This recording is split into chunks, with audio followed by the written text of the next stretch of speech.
पालघर लोकसभा मतदारसंघाच्या मतदानाच्या दिवशी जिल्ह्यातील रिक्षा बंद ठेवण्याची भाजपाच्या पदाधिकाऱ्यांची निवडणूक निर्वाचन अधिकाऱ्यांकडे मागणी केली आहे। बहुजन विकास आघाडीचे उमेदवार बळीराम जाधव यांची निवडणूक निशाणी ऑटो रिक्षा आहे। मतदानाच्या दिवशी बविया रिक्षाच्या शहरातील रिक्षाचा पूर्णपणे वापर करणार, रस्त्यावरून फिरणाऱ्या रिक्षा मतदारांना प्रभावित करून आचारसंहितेचा भंग करणार, त्यामुळे मतदानाच्या दिवशी रिक्षा बंद ठेवावी अशी भाजपची मागणी आहे। भाजप युवा मोर्चाचे जिल्हा उपाध्यक्ष शिवकुमार शुक्ला यांनी एका निवेदनाद्वारे निवडणूक अधिकाऱ्याला पत्र पाठवून ही मागणी केली आहे। त्यामुळे निवडणूक अधिकारीही विवेचनात पडले आहेत, तर वसई विरारमधील रिक्षा चालकांना मात्र या मागणीचा तीव्र निषेध व्यक्त केला आहे।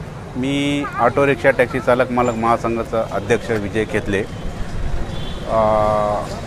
हा अत्यंत चुकीची मागणी आहे। रिक्षा हे आमचं उपजीविकेचं साधन आहे। आम्हाला जर नाहक त्रास देण्याचा कोणी प्रयत्न केला तर आम्ही 29 तारखेला तर आम्ही उद्यापासूनच रिक्षा बेमुदत बंद करतो आणि आमच्या उपजीविकेचं जे काही नुकसान होईल ते त्यांनी संबंधित व्यक्तींनी द्यावे। त्याचबरोबर आचारसंहितेचा जो भंग होणार आहे असं आरोप केला जातोय, तर असे अनेक निवडणूक चिन्ह आहेत जे 150 मीटर आत मतदारसंघापर्यंत घेऊन गेले जातात, त्यांच्यावरती पहिली बंदी आणायला पाहिजे अशी आमची मागणी आहे।